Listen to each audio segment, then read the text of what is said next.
Hey, yo, everybody, welcome to the Amalgam Games Lab. I am your host, Shannon Hagler, alongside Keena Johnson. My uni year starts today, and I have stuff to do. So we got adulting. Yeah. Not quite. You're not an adult until you graduate. Yeah, that's fair. But I meant more like doing more than one important thing on one day. Yes, yeah, yes, absolutely.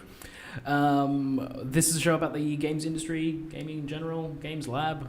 Love games. The lab. Games. The lab. We dissect. We need lab coats. I've got one, coats. but they've been trashed. Everyone's wore it to Halloween parties, and I hate them now. They're like $30 from school, so if we want to get lab coats, we can do that. Yeah. We should do it in winter. Yes, we should. We should. If you like what you're watching, please leave a like or subscribe. And if you have any questions, comment below or email us at theamalgamshow@gmail.com. Remember to follow us at all social media, which is at The Amalgam Show on Twitter, Instagram, and Facebook. And we'll get started. We'll start off with what you been playing. Not much? No, I've been still trying to finish off Resident Evil 2. I'm at the last level with Leon. Very different story. I was a little bit worried because the start of it's like, oh, you're just falling behind Claire.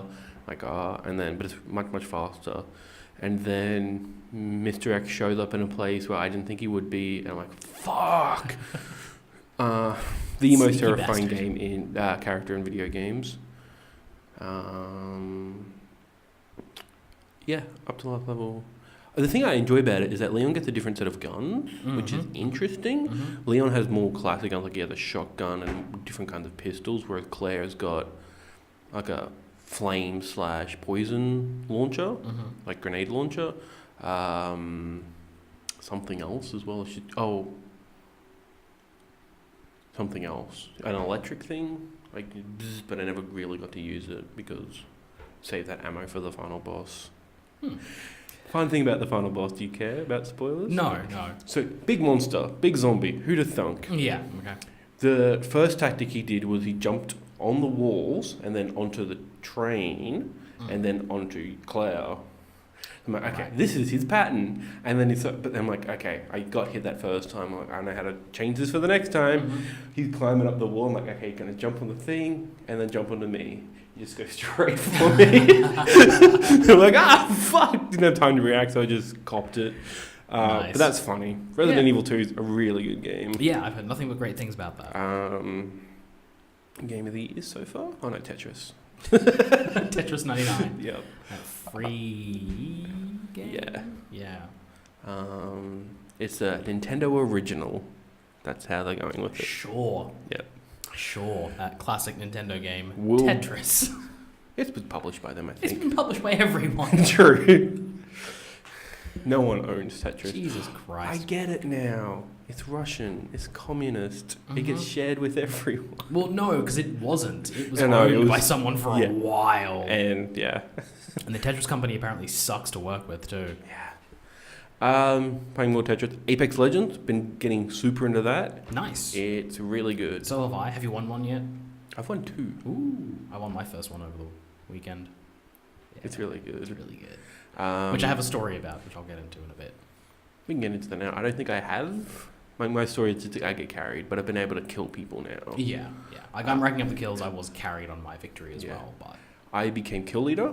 Oh, nice. Which, it was the start of the game, I had a pistol, and no one else did. But I think they were still punching really good, so I'm just like, you are now the new kill leader. I'm like, fuck, trophy. I'll take it. Yeah, sure. I mean, that's how you get that trophy, is like just jump, like you just got to drop into an area where there's a lot of people and just hope that you're the first person to get a gun. Because if you are, I'm usually not. I'm usually 5 minutes running out without a gun. I've dropped or been dropped into an area because I don't like doing the dropping because I still haven't quite learnt the map. I'm still finding places. Yeah. Like someone dropped into an area the other night and I was like, I didn't know I could go here. Yeah. Awesome. But I find myself always dropping into an area and looting, but not finding any guns, just finding everything else, like shields and grenades and like attachments and all this kind of shit, and being like, where are the fucking guns? And then running into another team and getting smoked. But The game's still really good. I had a solo one because for whatever reason they dropped out. Yeah. I might have just dropped us into the wrong area. Like, nope, we're dead. I'm like, no, I survived for quite a long time. My point with that, I was going along. There was a drop thing that came down. There was a legendary armor in there, which I'd never seen before. Oh, really? I'm like, that's fucking cool. And its effect was when you knock out an enemy, like using the square finisher, you restore your shields. I'm like, this is good if I could kill people. Yeah. There's a lot of, like, I've found 2 golden weapons. Oh, wow. In my time, and they're really good. And then I found 1 set of legendary armor as well once, and it was really cool. Yeah. But yeah, they're fun. One of the things that I think is a little bit of a shame about Apex is the thing of, like, it is a squad-based game, it's a team-based game, and there are a little bit of a lack of reporting tools on Apex's side for, like, this person's being a dick, and there's no penalty for just dropping out of a match and leaving someone high and dry and kind of stuff like that. And I feel like people are still playing it like...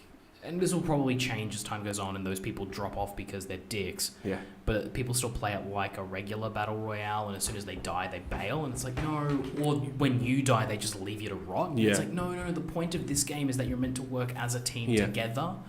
So that's a little bit of a shame on that end. But, like, the game is so fun, it doesn't really matter. Yeah.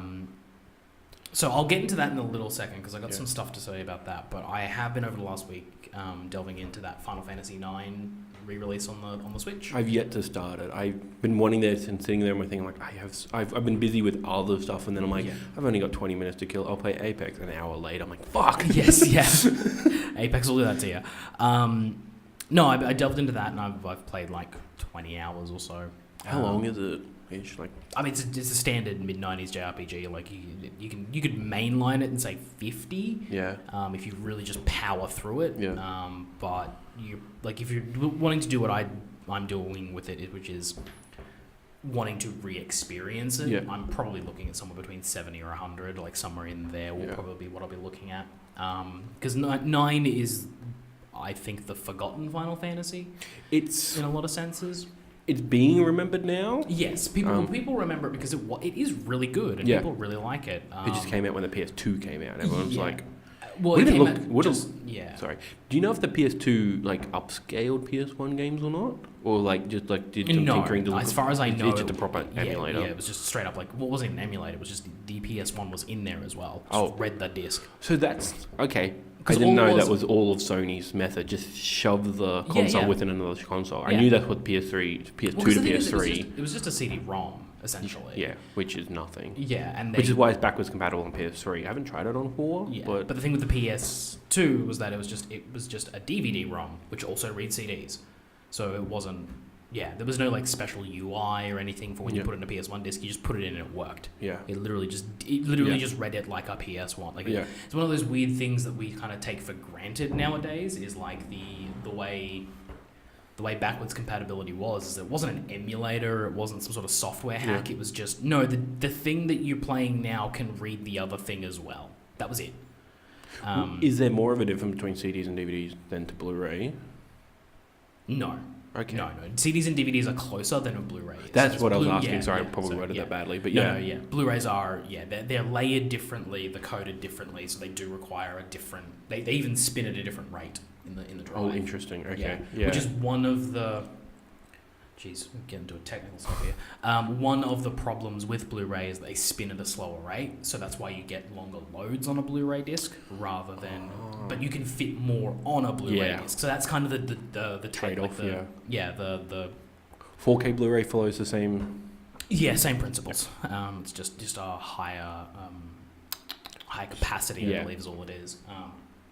But the reason you get such long load times on any drive for the Blu-ray is because it's like I can't remember the exact numbers, but it's like a DVD spins at 12 by, and then a Blu-ray spins at 8. Yeah. And so it takes a little bit longer to read the shit on there because there's also a lot more of it. Yeah. Anyway, I've been playing Final Fantasy IX on the Switch, and it's a good one. Divergent, sorry. No, you're right. As I said, I think it's the forgotten one because 7's the six is the peak. A lot of people, 6 is like the peak of the Final Fantasy for a lot of people because it's the last of the like 2D era, traditional Final Fantasy game. And then 7 for a lot of people is the peak because it's like the thing. It was the thing that changed everything. And then because of that, because 8 comes out directly after 7, it gets a lot of like eyeballs and attention because it was the one it was the follow up. Yeah. And whether you liked it or you hated it, it was the follow up. Yeah. 9 kind of just gets shoved in there because we just had 7 and 8. It's a completely different art style to 7 and 8, and then we had 10 on the horizon, and the way 10 looked was gorgeous. Yeah. So it kind of just gets lost, but the characters are really fun. The writing's really good. It's weird because I have had this game crash on me 3 times. Okay. So and just it's one of those things where I'm like, really, you couldn't get this PS1 game to run smoothly enough to not crash? I know Square ports have had a lot of issues, like that Chrono Trigger PC port launched busted, and it's fixed. It's mostly fixed. Like, it's not the perfect port. People think that's still the DS version. Yeah. But it's pretty close to the DS port now. Yeah. I know other ports, they just come over with all the same bugs as the previous versions. Yeah. And it's just... It's weird, though, because I don't remember there being any bugs that I ran into while playing it on the original PS1. Yeah. And it's kind of a thing that, like, bugs were fewer and far between back then. Or maybe not, but people didn't know about them. People didn't know about, and they were hard to come by because there was less in the game to go and quash. Yeah. It just feels like bugs nowadays are usually such a big deal because we're able to spread the word on the internet so quickly. Yeah. Like, oh, did you see this bug? And then suddenly it's the biggest thing in the world. And it's like, well, if I was playing this game 20 years ago, sure, there's bugs in the game, but if one person ran into it, you wouldn't then have 10,000 other people online trying to run into it. Because I think that's the problem, is that people, they report a bug on, like, they tell them that there's this, glitchy thing that happens in the game. And instead of people being like, oh, that's a shitty bug, hopefully they patch it or fix it, they all go in and try and replicate it, and suddenly 10,000 people have run into the same bug. And it's like, no shit, you're trying to run into that bug to get your goofy GIF or whatever. But yeah, I've had it in 3 separate occasions now where it's not during a pre-rendered cutscene, but during like one of those things where you don't get to press A, like something's just happening on screen and they're animating, and it will just freeze and just stop and nothing will work. The saving grace. There is a checkpointing autosave system. Good. So you don't have to reload from your last save point. A literal saving grace. Yes, there is an option in there where it's like continue. And if you hit the continue thing, it just loads you back in from like the last checkpoint. And usually, so far, the 3 times it has happened to me, when I've hit the continue button, it usually just loads me straight into before that cutscene. So I don't have to replay anything or anything like that. It just reloads you back in, and then it runs through pretty smoothly. It just seems to be a thing like, okay, it does it once, I have to close the game, hit the continue button, and then it just works fine. Other than that, game's great. Yeah. I love that game. Mechanics are really fun, diverse. They make you kind of... It's very different to 7 and 8 in that it makes you play each character in a certain role. So kind of like 10? Yes, very much like 10. But using the ATB system instead, a little less thought to it. But like a lot of Final Fantasy games, its tactics come in the preparation. Yeah. So you're doing a lot of prep work to make sure that your armor set and all that kind of stuff. And the thing that I love about the game is like the armor set, like being able to pick your own armor and the weapons and all that kind of stuff. One of the things that I love about a game like this is when you change weapons and you see that physical change in the battle, like you actually see a different sword being held. Like that is cool. I love that. That's like the sprite game. The sprite-based games have like a little bit of trouble doing that because they're just small little sprites. Yeah. Unless you're using a massive moon, then it's like fucking huge. Yes. Yeah. But that's what I did like about 7, is that like you're changing things up and you're like, now Cloud is like the goofiest sword ever, which is not the Buster sword. And you're like, oh, okay, which is fun. So yeah, I'm glad. And then Kingdom Hearts obviously takes that and runs with it. Yeah, like, in a different way. But like, and I liked it in 10. I've liked it in all the Final Fantasies when you get to actually physically see the change in the blade. Yeah. The problem is that a lot of the newer Final Fantasies, even though the visual, like the design of the weapon changes when you change the weapon. They all look samey enough. Like Final Fantasy 15, like I could not tell you. Couldn't tell you what I was using because they all just had that kind of steel bluey look to them, and they all looked exactly the same, and I didn't care. And one of the things that I do like about Final Fantasy is the weapons. I like going through and getting new weapons and getting cool stuff. The 9 system is that like each piece of armor or weapon or whatever accessory you've got equipped has a skill attached to it, and when you've got that piece of armor attached to you, you can use that skill or ability, and they're either passive or active. Yeah. And then when you've got that, you level it up getting ability points, and then when you earn enough ability points, you can then use that ability without having to wear that piece of armor. It sounds good. This sounds deep. And yes, it is really deep. Yeah. So you go through and you like select a loadout. Like right now, I've got Steiner's got a particular sword. And I have another sword in my inventory that is way more powerful. Yeah. But I'm not switching weapons yet because he's got 2 abilities on that sword that he's currently got equipped that I want him to learn before I move on to the next bit. Like that. Okay. Yeah. Birth by Sleep had a sort of similar thing yeah, like that. And it's probably been copied outside of that, but that's my point of reference. It's been in Final Fantasy before. Yeah. It's been in one of their, like it was in, 3 or 4, one of those earlier ones. I think 5 does that. Yeah, when you. It's not a new system, but it since 7 and 8 had changed everything up so much. When it came out, it was like a little bit more. And I haven't played a lot of games since then that have had it. Yeah. But it allows you to kind of build this, skills list of things that you can do, and it really allows you to like manipulate. And then there are certain things like Steiner is a character who's basically the knight, so he's like a big, broad brute, hit things with sword kind of guy, but he's got an ability called sword magic, which he can only use when Vivi's in the party. Cool. Cool. Yeah. So when Vivi's in the party, you can select sword magic, and he'll cast fire on his sword, and then he'll do a fire sword attack, and you can do that kind of stuff. So it's always advantageous to have both of them in the party at the same time.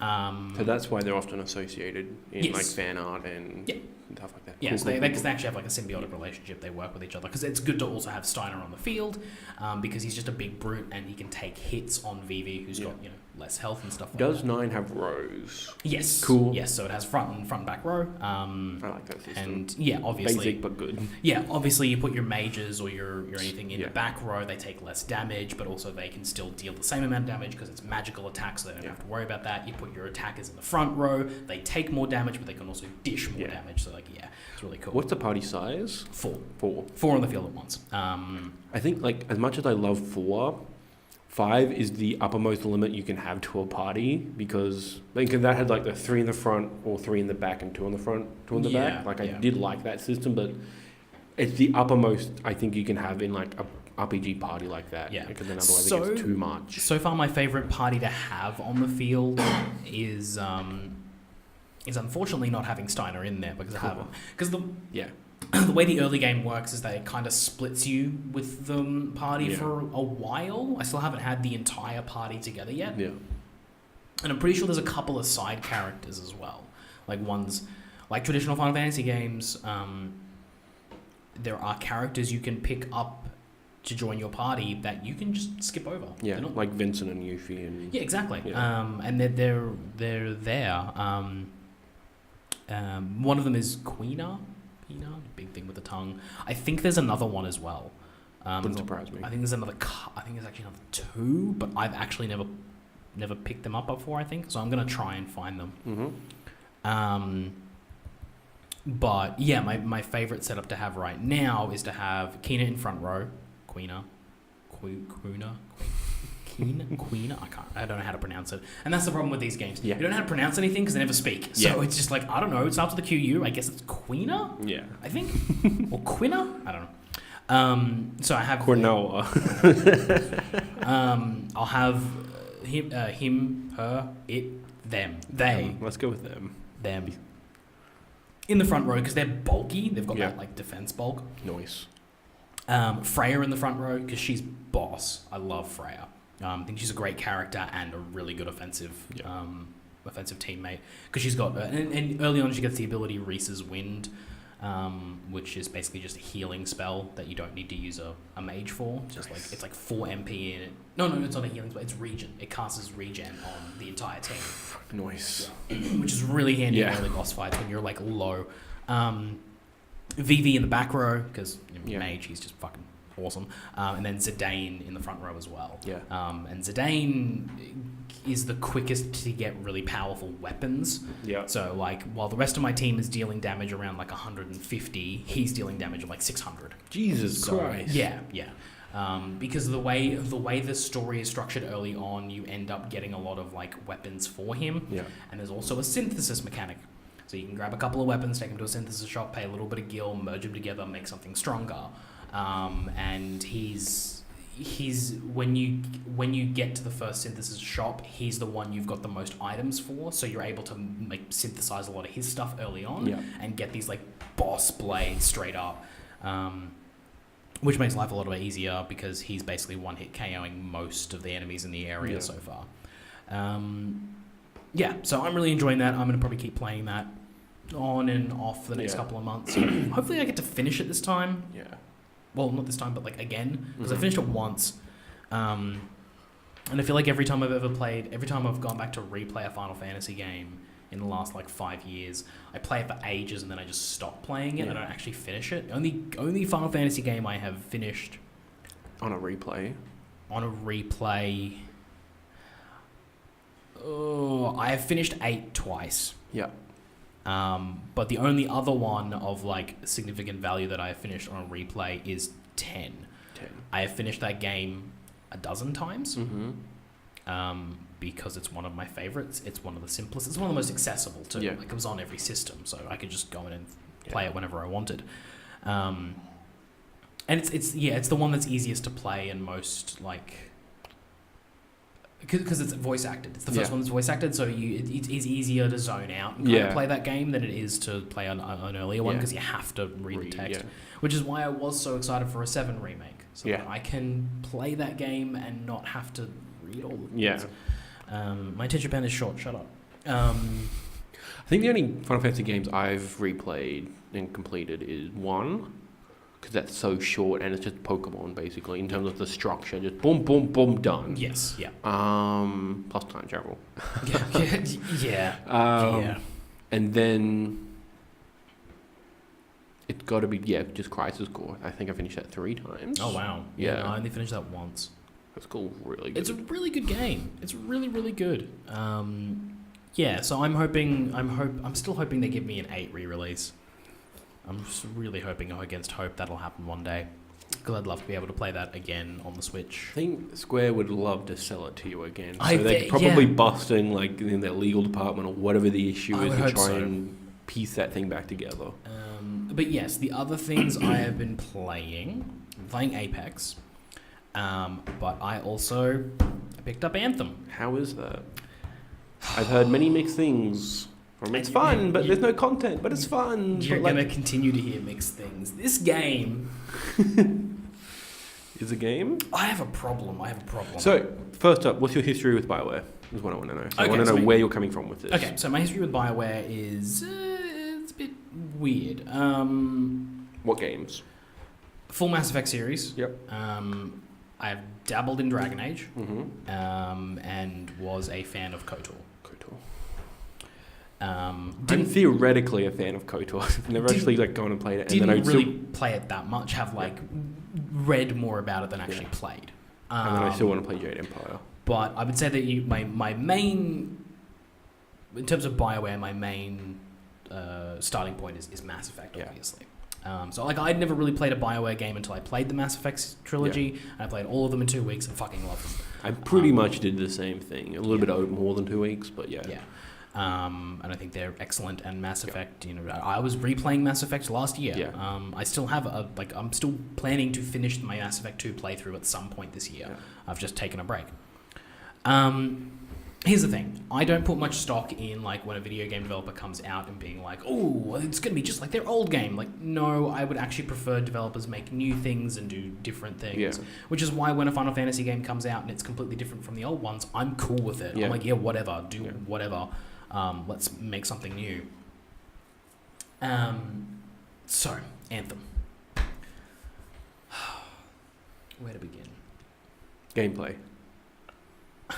It is good. Yeah. Is good. There's a lot of people that are not liking it. I can understand why. It's not tutorialized very well, if at all. It's literally like the tutorial is literally like the tutorial level just basically teaches you how to use the controller. Like hold the left trigger to aim, hold the right trigger to shoot. LB and RB are your abilities. Like it's just that basic shit. Yeah. But it doesn't teach you anything about like the combo system or anything like that. Is that the, like, I've heard a lot about the combos being a controversial thing. Is there any other, like, deeper mechanics than the combos? Or is, like, that's the thing that, like, because shooting and all that, because I thought that was the game. Like, just shooting, using your ability, flying around. I thought that was the game, but then the combos, I'm like, I played this game, like, 3 times. I haven't. No, so, yeah, there is, so the combo system is weird. It's not as... There are elemental attacks in the game. So, there's fire, ice, there's thunder, and then there's like acid and like some other ones as well. Electricity and things like that. Yeah. The way the combo system works is that there are 2 different types of attacks. Again, none of this is actually explained in the game. This never gets told to you in any fashion. There are 2 different types of attacks, and again, and when you are trying to select your attacks for your javelin, it doesn't tell you whether the attack you're choosing is one of these 2 types. There is the primer, and then there's the execution. Okay. Right? I've heard of these in other video games. Yeah. I can't think I can picture it, but I cannot. Yeah. Apparently, the system, again, because I've dabbled in Dragon Age. I tried playing Dragon Age 2 and 1 and Origins, and I found the combat in that fucking boring, so I just stopped. And I never touched Inquisition, and I never touched Andromeda. But apparently, the system is very similar to those 2. I think it is Andromeda. It's Andromeda. It's Andromeda, yes. One of my mates who's been playing it as well says that it's basically Andromeda but online. It is Andromeda. Yeah. Yes, so in terms of like the prime, yes, it is. Yeah. I like that system, and even using it in RPGs, it's just like cool, boom, boom, fucking. Kaboom. Yeah, the system seems fine, but it's just so yeah. Not tutorialized, not explained, exactly. not So no assisted in any way. Yeah, so no one knows how to use it or what to do. So basically, what you would do is you would say, if you were playing as a storm javelin, they're the elemental ones. So you would lay down a row of ice and just kind of like bombard them with ice, and then you would hit your other ability, which is the fire. So the ice primes them, freezes them, and then when you hit the fire, a combo thing pops up. Now, one of the problems with the game, and I think this is actually just inherently a problem, and I think people will probably just need to get over it, is that the combo indicator only pops up on the screen of the person who executes, because it pops up just like damage numbers. I don't see the damage numbers of everyone else shooting. I just see my damage numbers. So it pops up like that. So, but there is an audio cue. There's like a bing, like a pinging sound that happens every time it happens. So you can tell when it's happening even without you. Yeah. The way the primers and everything works is that they're kind of designed in 2 different ways. One type of combo is kind of, it's a way you would like you can execute it solo. Yeah. So I'm playing as the Interceptor class, which I think is really fun because it's basically just melee focused. Yeah. So and it's extremely, it's not a so it's the sleek. Yeah. Javelin. It's one that's very sleek. Triple jump. Yeah. Everything's hugging close to the body, and I love the way it looks. And I love the way it moves too. The triple jump is fucking awesome. Yeah. And so the whole thing with the Interceptor is, and like you can see that the idea behind these javelins is they want you to play in a certain way. And the idea behind the Interceptor is that you are like swooping into battle, dealing a bunch of physical damage, and then swooping back out, and then coming back in like a dive bomb. Yeah. Constantly. And it took me a little bit of time to get used to it, but now that I've got that, like I've been able to take on some of the bigger bosses in the open world on my own by using that tactic of like swoop in, do a bunch of damage, swoop back out. And recharge my shields and health, and then come back in for more damage. So I have an ability on him. I think I changed it last night, but I used to have one that's like an acid bomb. So the best thing to do in that situation is you basically find the biggest cluster of enemies that you can in the battlefield. Which is fun because a lot of people online who I've been playing with have been staying back and like picking people off. And it's good, cool. You guys pick off the ones on the side. I'll go right into the thick of it. Find many of them that are close together, swoop in, throw the cluster bomb at them, like the acid bomb. It poisons everyone in a certain distance, and then I can melee. And when you melee, that hits the combo. You do massive damage, and then you get an aura on you of acid, which increases your damage for a little bit of time. And then you go to town. And it's fun. Yeah. Like, I haven't played any. Like, I've unlocked a second javelin. I unlocked the Colossus because I hear that one's real fun. Now we start getting to the problems. This sounds like a really good game. Like, BioWare, I know, has always had troubles with gameplay, and I think since Inquisition, they've been trying to nail down their, like, hey, let's focus on our gameplay. We fucking nailed story. Yeah. Let's get gameplay done. And I think since then, like, that Andromeda, for all of its other issues, they nailed gameplay there when it ran. And now Anthem seems like they took their, like, all that poison and stuff. That's very RPG. Yes. Of like tabletop RPG stuff, which is where they came from, and them as people. So, and then they just made it action. It's really fun. So the issue here is that you start the game off in the Ranger suit, which is the default generic one. I like it. It's fun. It's balanced. It's fine, but you can tell that it's designed for the people who don't want to use abilities. They just want to shoot. Yeah, and that's fine. That's why the soldier class in Mass Effect exists. Yes, exactly. Which is the class that I play. Yeah. Like when I play Mass Effect, I play soldier. But in this one, I didn't want to do that. I wanted to try something different. And I'm never a mage. I don't like doing magic because I want to be in it. Yeah. And the Colossus was just too on the nose for me. I was just like, I don't want to be the big bulky one. Yeah. So I was like, I'll try the Interceptor and see what that's like. And I'm having so much fucking fun. The problem here is that partway through the early game, you are basically gifted a javelin from another character. Yeah. And it's at that point that you get to select which one you want to be. Once you pick one, you're locked into that until level 8. And then you can unlock one, and then at level 16 you unlock another, and at level 24 you unlock the final one, then you have all 4. Yeah. The way the loot system works in this game is that you only unlock things for the javelin that you are using.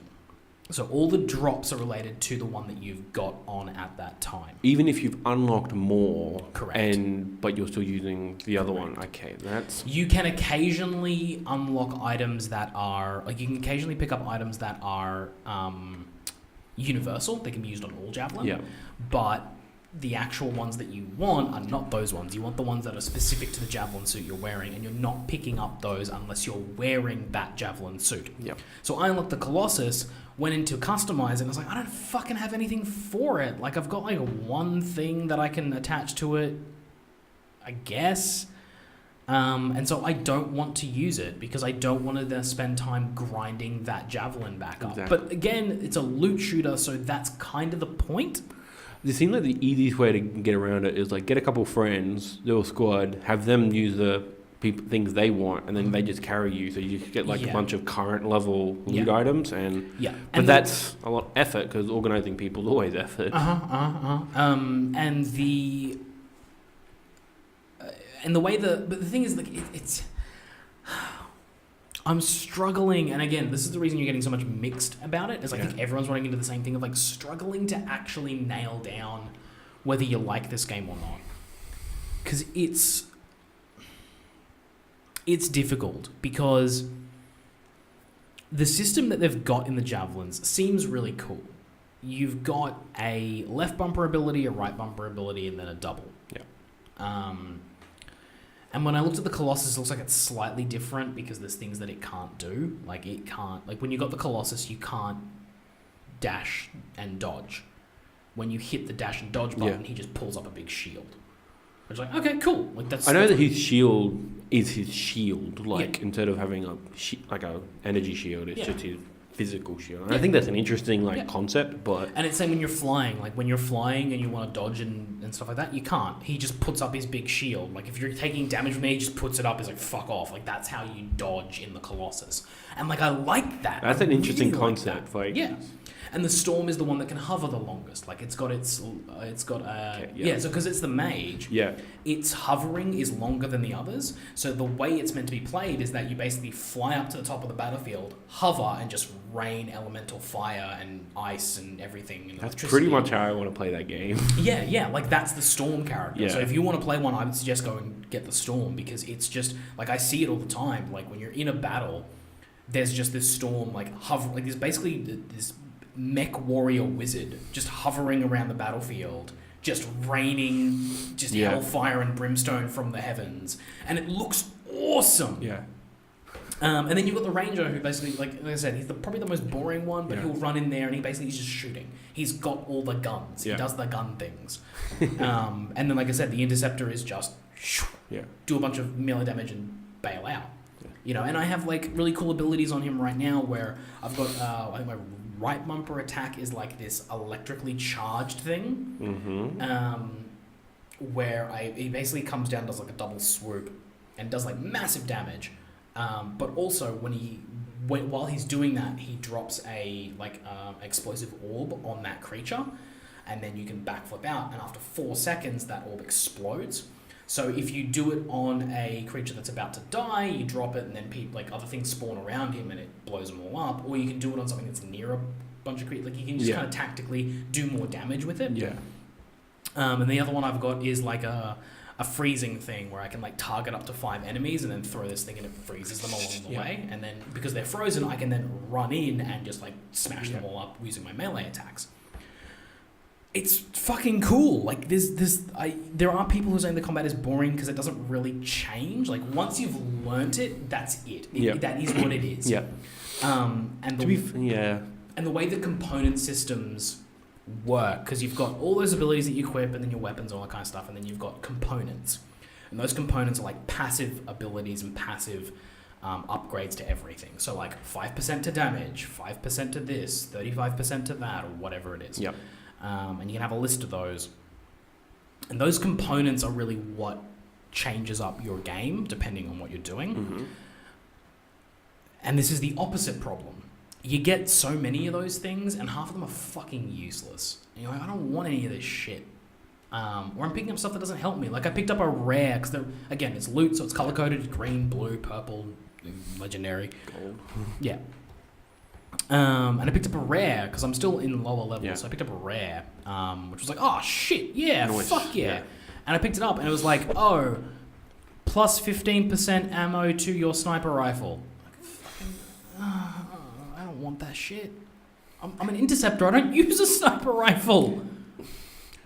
Going to your point that you can't get shit for your javelin, but you can for other weapons, that seems sort of against that design philosophy, because, like, this loot system sounds good for a free-to-play game. Like, if you were to, like, hey, I'm just going to focus on this, I'm going to get in, like, try and loot box the rest of it, or not, and then I'll start up grinding the next one. And then grinding the next one. But they seem like they want you to do that and pay $60. That seems to be the biggest issue. It's the American, Yeah, I mean, we're in Australia. You can pay 66, that's how cheap it got here. 55. Oh, where's that? Yeah, Harvey Norman. Fuck. Harvey Norman was selling it. They're always like Harvey Norman and Target. Always like I mean, JB was doing 66. Yeah, that's right. Yeah, JB was doing 66, but then I think that was just their launch day special, because it's bumped back up to 79. Yeah, they always do that. But still, like, that was really cheap. But even so, like, this game just doesn't feel finished. Yeah. That was my worry. Which is difficult, because, like, Destiny didn't feel finished. And that's the thing about this game, is that we've seen this with live games enough now, where a game launches in an unfinished, a little bit broken state, and they turn it around. Yeah. The expectation is that they'll turn it around. I hope they do. I really do. But I'm hoping against hope here, because it's EA. The last time one of their games flopped a little bit at launch, they just killed it. Battlefield 5. Mass Effect Andromeda. They did patch and fix it. I don't know if it's patched fixed. and fixed it, but they're still patching and fixing Anthem. But the thing is, they had a roadmap of DLC content that they just killed. Yeah. Oh, killed it. I thought they... For Anthem. No, for Mass Effect Andromeda. Yes, I hear it. Yep. They're still patching and fixing it. And then this then leads me to my biggest problem with Anthem. Oh my god, is it broken? Really? It is so fucking busted. Like crashes and bugs and shit? Crashes, bugs, everything you can imagine under the sun. This thing is a fucking nightmare. It came in hot. Yeah. Like, it's bad. I'm not one to complain about frame rate issues or anything like that. I could give two shits. But it doesn't feel like frame rate. It feels like the animation on the enemies is wrong, because they will glitch and like it's weird because they'll be moving. So these bug things will be moving and then they'll stop moving, but they'll keep moving. Yeah. So, and that'll happen. There'll be plenty of times where damage numbers won't register until like a couple of seconds later. Like, and you see the enemies drop and die, and then your damage numbers pop off. The particle effects will usually like just slow the frame rate down to a crawl. And then you get down to the really rotten stuff of like, oh, I just finished a mission and it boots me out, and you lose everything that you just did because it boots you out just as you're about to finish the mission and get the experience. Because that's the other thing, is that you don't get experience while you are doing stuff. You only get the experience at the end of the expedition, and then it tallies everything and gives you like a chunk of it. So if you do a mission and it boots you to the lobby before that tally happens, sorry, all that's for nothing. And people are saying like, oh no, but you still keep all your loot. I don't fucking care. I lost all my experience. That's what I lost. Because I know for a fact, because I went in, I was doing a mission and I was doing it on public, and then I got, like I said, got to the end of the mission, was about to do the tally screen, booted me out. And then my big problem arose. So I picked this game up at about 9 o'clock in the morning. Got home, had it fully ready to install and everything by about 10. Started played until about 3 o'clock in the afternoon. Had not too many issues. I can, again... On launch day? On launch day. Okay, before America gets it and destroys the server loads. Yeah. So there were server issues with Destiny day one. Yeah. And again, it's a launch day, so I wasn't angry at it. Yeah. I was like, okay, fine, that's fine. So I had a couple of like connection problems and got booted and all that kind of stuff. I was like, you know what, it's launch day, I'll give them a pass. I'm still having fun with the game, so I'll just keep playing. It gets to 3 o'clock, did that mission, got booted, and tried to just log back in. I was like, it's probably just stress. I mean, it's 3 o'clock, maybe a bunch of people getting home from work or school or whatever, and you get that big server load. That's fine. Again, launch day issues. Tried to go back in, can't. Left it for an hour. Figured I'll go do something else. Take a break. Yeah, take a break. Come back in, try and load it. Can't. My biggest issue with online games is the wording of their error messages, because it always says, you've lost connection to our servers. I'm like, no, motherfucker. I didn't lose shit. You're fucking up. That's the problem here. Because I know for a fact, because I went back in, tried to load it up, and it kept saying I was losing connection. Then a message popped up saying I've been disconnected. Then a message popped up said I could have been banned from the server. And I was like, what? Why? I've been playing... What? And then the audio cuts out completely. Because, like, there's... You know, you load it up. There's the, EA Frostbite thing. And then the BioWare thing. And then there's, like, there's some stuff happening. And it's all got audio to it. None of that's playing.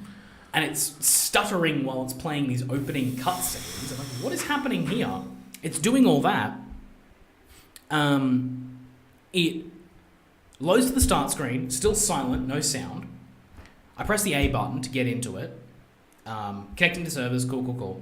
And what happens here, and this is bugging me now, you hit A to start, it says connecting to servers, then it connects, and then it gets you to press the A button again to resume. So you hit A again, then it brings up a loading screen. That loads for about 5 minutes. Like, it's a long load. It loads, gets to the end of the loading bar, and instead of putting me in the game, it just boots back to the title screen. Like, I go through the EA Frostbite logos again, and it just loops and loops and loops. And no matter what I do, no matter how many times I press the A button, it was just looping and looping. And I was like, what the fuck is happening? And every time somewhere about the third or fourth like loop in this set, it would pop up with the, you've lost the connection to the server. And I was like, motherfucker, this is bullshit. And then I started to worry. I was like, well, what if it is me? What if it is my internet connection? Cool. You know what I'll do? I'll load a game of Apex Legends. It's an EA game. Yep. Jumped in, loaded Apex, hit the Y button, connected to a match in about 30 seconds, played that match, won that match, finished the match and was like, so it's not me. Knew for 100% fact, I was like, it's not me. Eventually, I was like, okay, cool. Played a couple more rounds of Apex. I was like, I'm going to see what's going on with this other thing. Maybe it's finally fixed itself. This was about 7 o'clock at night on launch day. Jump into the game. Same loop load happens. And then eventually, so this is about 4.5 hours after trying to load back into this fucking thing. Eventually, it pops up with a new error message thing that says, Anthem servers are offline. Check the EA website or our Twitter page for more information. I was like, finally, they've admitted it. They've fucked up. I'm cool with it if you just admit to me that you fucked up. So I jump on the EA page. It still says the servers are alive and 100% working. Jump onto the Twitter page, not a mention of the problem. Okay. And I was like, you know what? It's 8:30. I'm just going to chuck on Final Fantasy IX. I'm going to play that for a little bit. I'm going to play that for a couple of hours, and I'm going to go to bed because I'm done with this game. Yeah. Worked the next day. Worked until 5. Got home. Was like, you know what? Give it another shot. It's been 24 hours. Yeah. It's been 24 hours since I played this game last. Surely it's fixed. No. Because 24 hours later is America Day. Same boot problem the whole way through. Christ. Kept doing that. Eventually, tried to find, I went through EA Help, launched a support ticket through the EA website, sent a DM to the EA Help Twitter page, looked at all of the different things that I possibly could of, what is going on? Is there an actual problem with the Xbox servers? Yeah. Because that's what I'm playing on. I can't see any information anywhere as to whether or not the Xbox is just down. I played another round of Apex that night again. Yeah. I still have no problem with connecting to the internet. I don't know why my game won't work. Finally, I stumble across something on the Anthem subreddit. Yep. That is what the problem is you got to go to your Xbox settings, to your network settings, advanced settings, MAC addresses, and clear that. Clear it. I did that, shut down Anthem. Oh, by the way, as well, I had been told at a certain point on a forum that uninstalling and reinstalling the game would help. Sometimes it does. I did that 4 times. Jesus fuck. That didn't work. Rip data plan. Yeah, I mean, luckily, it's only really it was a 7 gig download. The rest of it's all installed off the disk. Oh, cool. At the moment, Cool. Yeah. So it's 40 gigs install, but it's still off the disk Yeah. and then 7 gig patch. Yeah. But But I got 600 gig and it was fine. Anyway, so I did that 4 times and it didn't work. Cleared the MAC address, relaunched the game, instant work. Not a problem. That's really, really specific of an issue, the MAC address. No one fucks with that. I bet you've never even looked at it before. Never in my life. And also, apparently, it breaks the entire game. When it's got too much in there or whatever it does. Because I'm not a super tech person. I know enough, but I don't know what... I'm a hardware person, not a software person. Yeah. So, I don't know what MAC addresses do or why they exist or what the hell that is, but clearing them apparently fixes my game. And like I said, I played a game of Anthem with no problem. It's a free-to-play game. So... I spent this money on this game and I just couldn't get into it for 24 hours. And then I got into it, and again, I'm having fun. Yeah, that game is fun to play. It's the same issue with similar issues to Andromeda. That game is fun to play. It's the surrounding bullshit around it.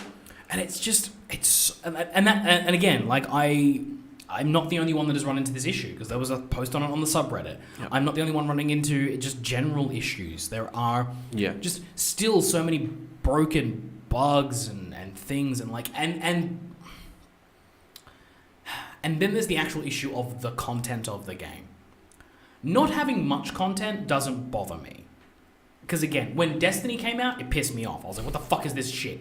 But then looking back on it and realizing, like, this is a live game. Yeah. The content will continue to come over time. And they've already got a new, like, story set of DLC that is free that will be coming out in March. Cool.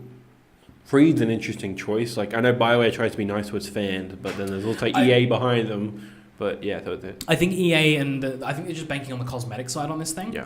And I think ever since... And there'll probably be, like, big expansions, like, you'll have to pay for later. I mean, so far the roadmap doesn't really have a big paid expansion yet. Interesting. And also, I think ever since the loot box debacle, EA is trying to find other ways of taking the money from you. To bring up Assassin's Creed again, I like that thing. They bring up free episodes, but there's also the paid DLC expansion. Like, I really like that system. Ubisoft nailed it there, I think. Yeah, I mean, and I like the cosmetics here are just like paid. Like, I'm fine with cosmetics being paid because, like, with the base cosmetics there, I made a pretty sick looking javelin. Yeah. Like, mine's red and black, and it's got like a gold thing on the front. It's fucking cool. You're Iron Man. I like it. It's so good. I know. I'm so Iron Man. Oh, it's so good. It's so good. God damn this fucking game. Anyway, the content, like, not enough content doesn't worry me, because it's a launch thing, and like, I basically look at it like this. When you're launching a live game like this one, you're using the first couple of weeks just to test your servers, make sure everything's working. But they did that. They had the alpha, they had the closed beta and the open demo. Yes, I know. Their servers are fucked in a different way, but like, I'm just looking at it in general. Like, I look at Destiny, they had an alpha and a beta and all that kind of stuff. True, but yeah, still their had first issues. couple of weeks were basically just like... basically, like, making sure everything's running smoothly. Like, they know it's going to work at that point, but, you know, you've got now you and letting the players actually go through the content. Yes, and not just that, but also get the players used to the actual mechanics of the game. You know, it takes a couple of weeks to actually get used to the feel of a game. We want people to get used to the feel of the game before we drop the raid in there, because the raid came out 2 weeks after launch. It's like you drop the raid in there, and then we do other content. It's like, it makes sense. Like, you slowly drip feed out content in this kind of game. So lack of content is not my problem in this game. Yeah. It's the quality of the content. This is something I have not heard about, whether it's good or not. It's... So... I've heard the start of the game and the end of the game are great. Yes. I've heard... Right. So I haven't finished the campaign yet, but I've heard that the final encounter is fun, which I'm looking forward to. Was the start of it good? Did you enjoy it? I enjoyed the start of it, yes. Like, when it started up and I was just playing and I was like, man, this thing feels good, runs good. Yeah, absolutely, it was fun. But everything in the middle so far has just amounted to, go over here and shoot this shit. That's it. Yeah. That's it. And the problem is, this game is also designed to be a 4-player game. You're meant to have 4 players. And, like, you need to have 4 people playing it. And so then they matchmake you, and matchmaking is fine, but there are actually puzzles in this game. Oh, that require cooperation? Kind of? Yes, in the demo I did come across this puzzle. I'm like, we figured it out, but we... The thing is, like, I came across a puzzle that no one figured out. Like, I was like... It was like, oh, you need to check for the symbols and try and figure this thing out and rotate the things. And I was like, all right, well, I'm going to go look and see if I can figure this shit out. But instead of... like, figuring it out, one of the guys that I was matchmade with just sat near it and just kind of brute forced his way through it. Like, he was just rotating things and moving things around, and it was like, you unlocked it. And I was like, well, why? Like, if you're, like... If your puzzle is easy enough to do that to it, like, then why the fuck are you even bothering? Like, just remove them. Like, I don't want them to have that kind of puzzle shit in there. Yeah. In the same way that, like, I wouldn't mind if it was endgame content, because, like, endgame, I feel that's where you would be teaming up with your friends and stuff. Even then, like, I actually prefer the idea of this not being Destiny style, because Destiny is like fire team of 6, and there's like complications that happen, and you need to be communicating to make that work. Yeah. What I would prefer for Anthem to do is to create this like 4-player combat challenges rather than actual challenges, because I think the thing that Anthem does well and should be leaning into is the fact that if you've got one of each javelin in that team, the way they synergize is amazing. The way you can have the Storm like throw down an ice bomb and have an Interceptor come in and just like knock those all out, or have the Colossus like stand there in front of a Ranger while the Ranger shoots grenades and things like the synergy there is really cool,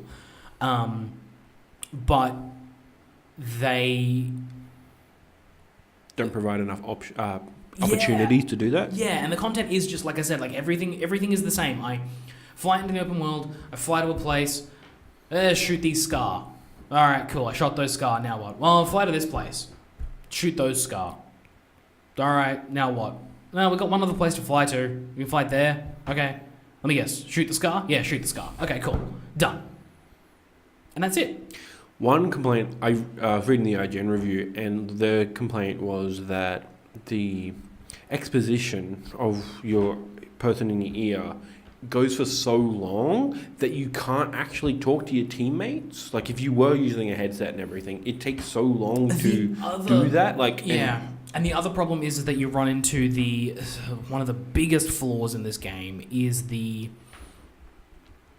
if someone in the group gets too far away, it starts a countdown timer, and then once that countdown timer hits 0, you just get warped to them. And the loading can take forever. Yes. They had that in all the versions I've played. And the problem is with that is that if you are just matchmaking, like I am, you will most likely at some point run into someone who's already done this mission a couple of times and doesn't want to listen to the exposition and just wants to fucking bolt through it. Yeah.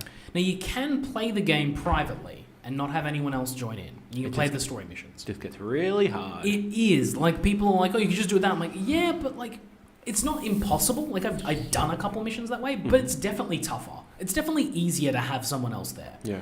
And honestly, it's more fun. It's more fun to have other people doing the same thing. Yeah. But the problem is, and again, just the little things in this game of, like, the content is designed to be played with a team of 4, but all the cutscenes are written like you're there alone.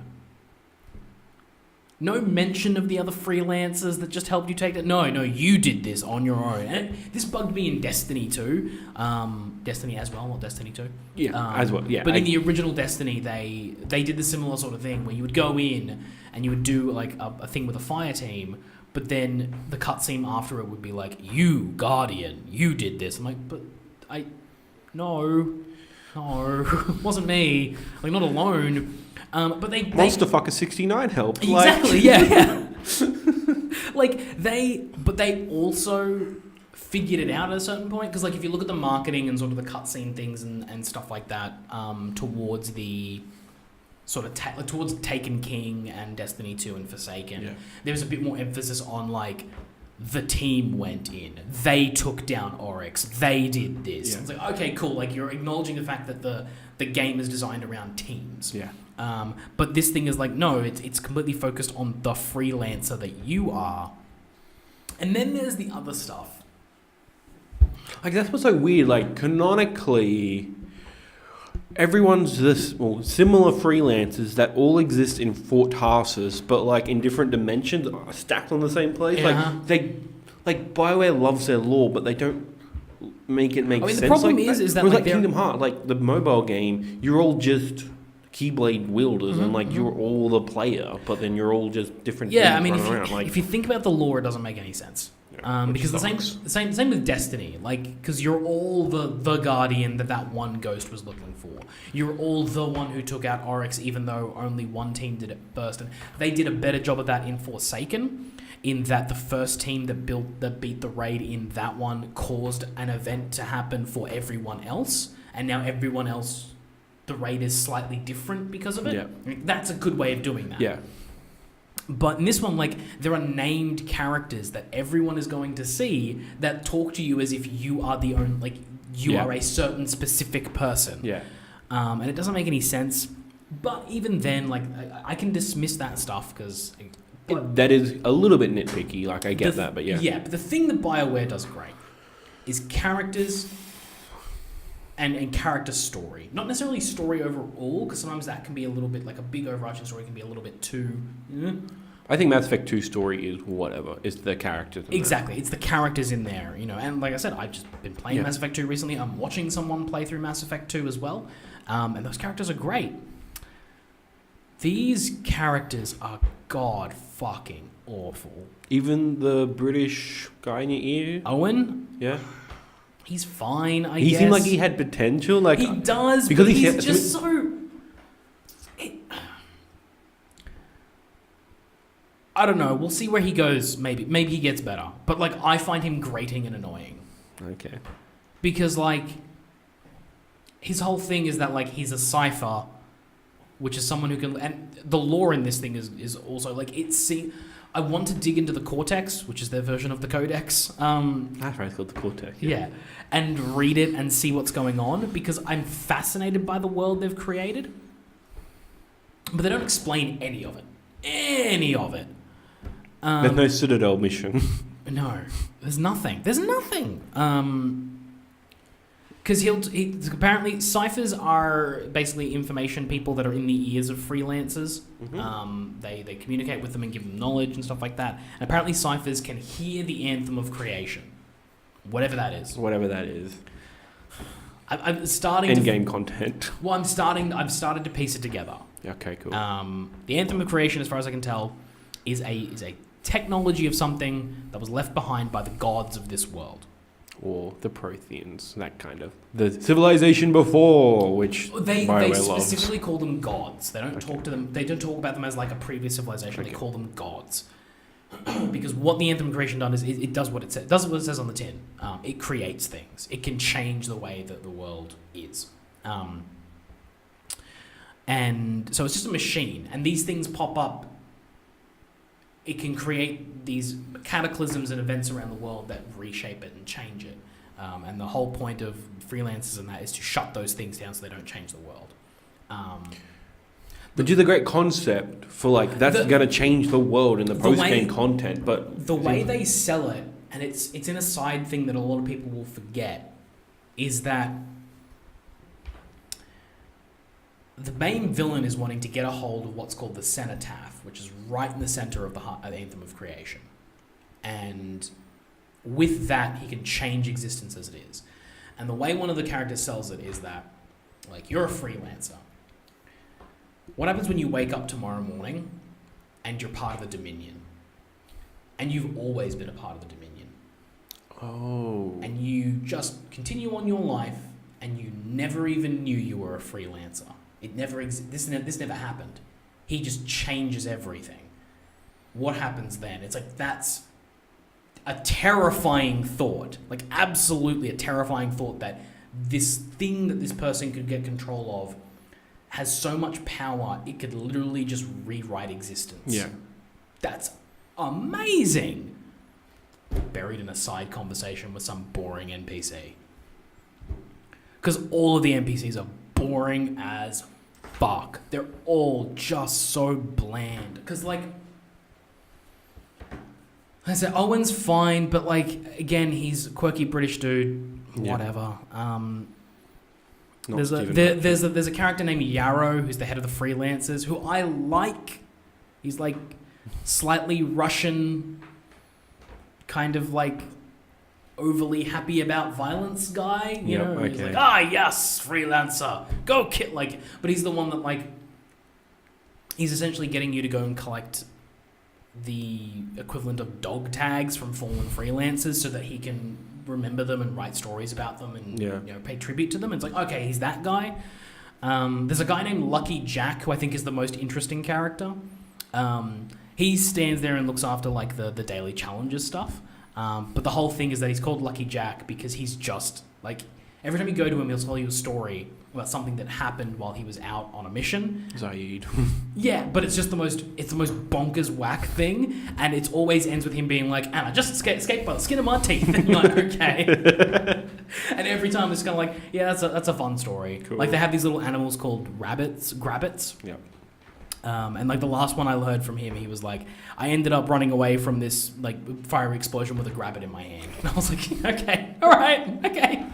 Okay. And the reason was because one of the people on his fire team has a kid who really loves grabbits, so he couldn't let the grabbit die because he didn't want to have to tell his kid that a grabbit had died. So, like, we have to save the grabbit. And it's like, God damn it, how did I get here?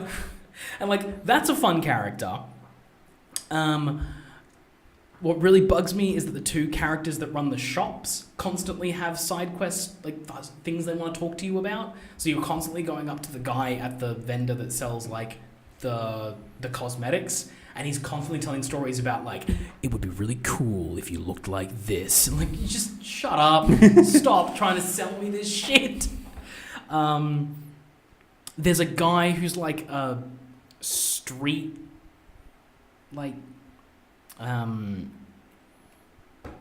don't know. Urchin? No, it's like, he speaks like it too. He's like the guy from the mafia who knows everything. You know, that guy of like, oh, I know, I see a lot of things. I do a lot of things. You know, that kind of guy. Yeah. And he wants to talk to you every, like, I don't know, 2 or 3 missions, and I talk to him just fucking like... X through it. I X through all of them at this point.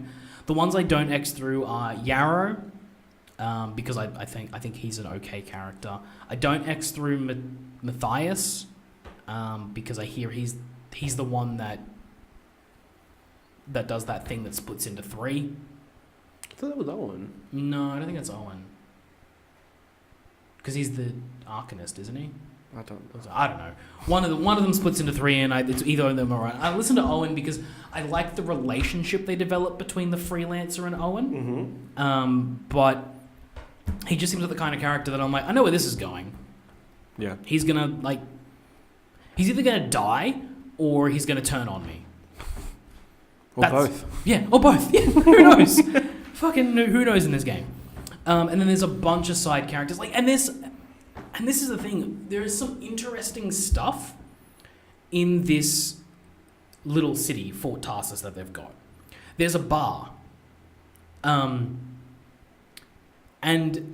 you get to talk to the owner of the bar, and it's really fascinating because apparently every person who's ever owned that bar has died, like in some horrific, weird circumstances. So apparently the bar is cursed. So if it's you like own the Defense Against the Dark Arts teachers. Yes. Like the last one, he was like in one of the Strider things and like just got attacked randomly. Yeah. The one before that, apparently he was indoors and was struck by lightning. Yeah. That's the BioWare humor I know and like. So it's there, but it doesn't seem like it's prolific enough. No, it's not, because it's just like it's when you. And like I said, that's really fascinating. There's a bar there. Yeah. That apparently has had every single owner it's ever had die of horrific fashion within 12 months of owning that bar. And this lady that you're talking to has just taken over the bar. Oh. She won it in a card game. So she's got 12 months, so this time next year, well, she's maybe going. Maybe not, because she's the kind of character, and it's really, like, her delivery, she's one of my favorite characters in this game, because her delivery is really good. Yeah. Because she's very much like, she's like, I don't believe in curses, but this is apparently what's happened. Yeah. And she just like matter of fact says like, yeah, no, the guy before him just died. Like he was indoors strapped to a chair and he got struck by lightning. Jesus Christ. I was like, okay, I'm coming back to talk to you more because I want to hear more of these crazy stories. Yeah. But the rest of the characters, there's a guy who's like a janitor and like people apparently like him. I find him just fucking annoying because he's one of those people who's like, everything here is unsafe. I want to bring in a bylaw that makes unwrapped cords illegal. And I was like, I fucking hate this guy. Why do I want to talk to him? Why do I want to come back here and talk about bylaws? And talk about like why people can only walk on the right-hand side of the sidewalk because it keeps traffic flowing. Or why you have to clean up your puddles after a storm because it's a tripping hazard. Like, fuck this guy. Oh, man. It's just like real life. Man, it was just... And the biggest problem is that you just move so slow in that area. Yeah. And I like when you get there, I'm like, I just want to pick up the quests and then go to the thing and then just launch into the... And like I said, all this stuff is really frustrating, but it's just compounded by the fact that last night I decided I'm up to the point of the game where they've done that really bad roadblock. I saw Jeff Gersman tweet about this, if it's the same one. So fucking shit. Where they're just like, okay, you gotta go find a tomb. You gotta go find 4 tombs, and in order to enter the 4 tombs, you've just got to do a list of arbitrary bullshit. 15 melee kills. 10 resurrections. Not 10 resurrections. It's 3 resurrections, 10 harvests, ultimate kills, like all this bullshit. They luckily now track it from the start of the game, so when you get to that point, yeah. So was that like a part of the day one patch? Yeah. Thank fuck. Yeah. So now when you get to that point, like most of mine were done. But the ones that aren't done are the 3 revives, which is really frustrating because, like, I hate the fact that it forces you to revive. Like, it doesn't.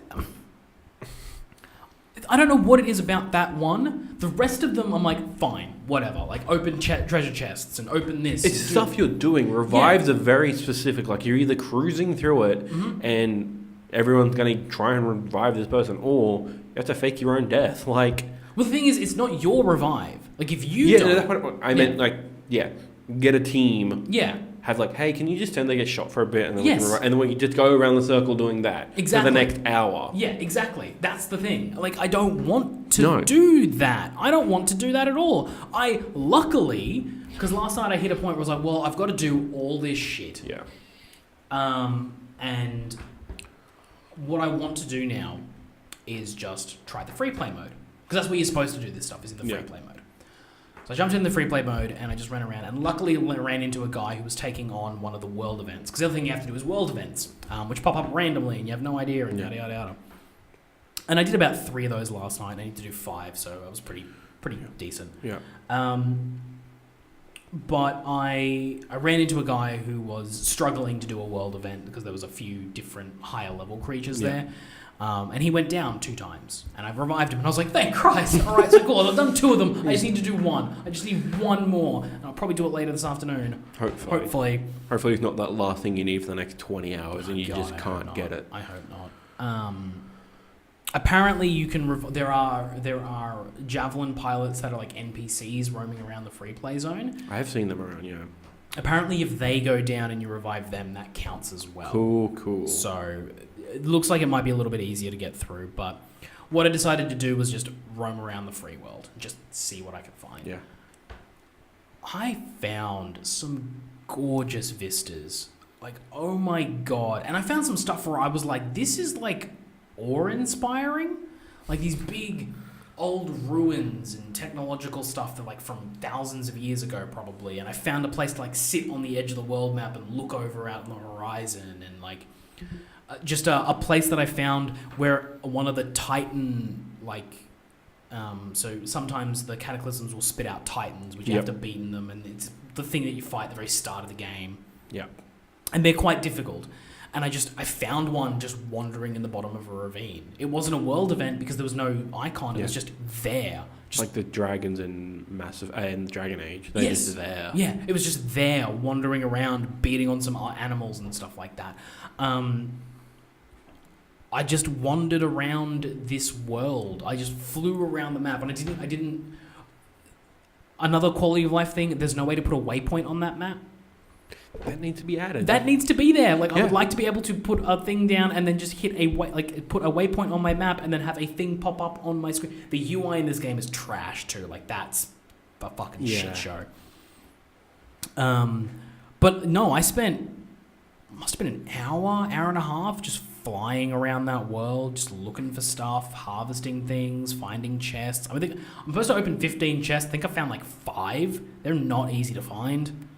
And I guess it's not a Ubisoft style thing where you can just like boop, fly over there, boop, like collect stuff. Nope.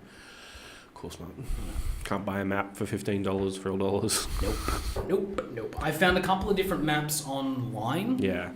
Of that's like people are like, style. Yeah, people are like, oh yeah, here's the maps for the chests. But the thing is, every map says the same thing. Not all chests spawn for all people, so that doesn't even work. And the thing is, one of the things about this game is that it is so multi-layered. Like, you can go up in the air, you can be on the ground, there's stuff underwater. And so it can be, like, if there's a map, if there's a chest icon on the map, it's hard to tell where the fuck it actually is, because it could be anywhere on this thing. So that's not been helpful. I did pull up a couple of those, and I've been, like, kind of just hovering generally around there. And if I find a chest, I open it. But apparently it also counts if you go and do stronghold missions, which I do have one to do, so I might go do that and see if I can grab some chests in there. But no, like, spending an hour just flying around that world, It's beautiful. There is something about it that is intriguing and mysterious. And at the end of everything that I have played so far, I don't know why, but I want to play more of this game. And I want it to be good. I want it to get better. Because there's something about it that is just... I don't know. I like it. It's not like Destiny, where it played well, and I was like, well, it plays well. It plays well. It plays well. Like, it plays really well. Yeah. And I was, like, pissed off at that game. Yeah. Because I guess it was kind of like because they sold me a bill of goods in Destiny and I didn't get them. Whereas in Anthem, like, even though they've been selling me, like, all this stuff, like, it's EA, I don't fucking believe them. I've just had zero expectation for this game. I think the fact that it's actually better than I wanted it to be, or better than I expected it to be, means that I want it to be even better than that. Oh, man. This fucking game. If they can fix the bugs, I'll at least stick with it for a while. Yeah. I think that seems like they probably, now that they have a good beta tester team, they can, which is the world, they can just go and, like, hopefully hammer them out over the next couple of weeks. And I think that's when I'll get it, like, because when I saw the reports of just, like, still bugs, the content's a little bit light, I'm like, I'm glad I didn't pre-order it, I'm glad I stuck, because I know I want to play this game, but I don't want to have an infinite load loop. Yeah. Again, it's not...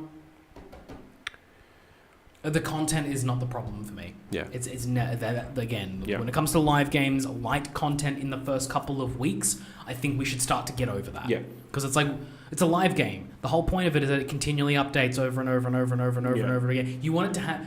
So what you're telling me is you want to have 60 or 70 hours worth of content in the first week, which you may not be able to complete by the time the first content drop comes out. Like, that's the point of these games. You're meant to be able to complete the content in a pretty quick clip so that you're finished that content, so when the next content comes out, you're at the appropriate level to go do that, and go do that, and go do that. Counterpoint, Assassin's Creed Odyssey gives you 100 hours of content and then more. Yeah, but that's a single-player game. It's still the same thing. Like, they could have, like, 50 times. I just think it's a different thing. I think it's a different expectation, because this is... There's no multiplayer service getting hit, so there's probably different taxing on stuff like that. But and it's the thing of, like, because it's a single-player RPG, you can spend time with dedicated creators to create, tailored storylines. Yeah. You do have to be a little bit generic when you've got 4 people playing the same thing. And also the different levels and all that kind of stuff. But, like, the way these games are meant to be designed and meant to be played is that you buy this game, you play it for a couple of hours every night when it first comes out, you play that thing and you finish its base content, and then they just give you more content as a drip feed as it comes out. It's not meant to be a game that you play 100 hours in one week.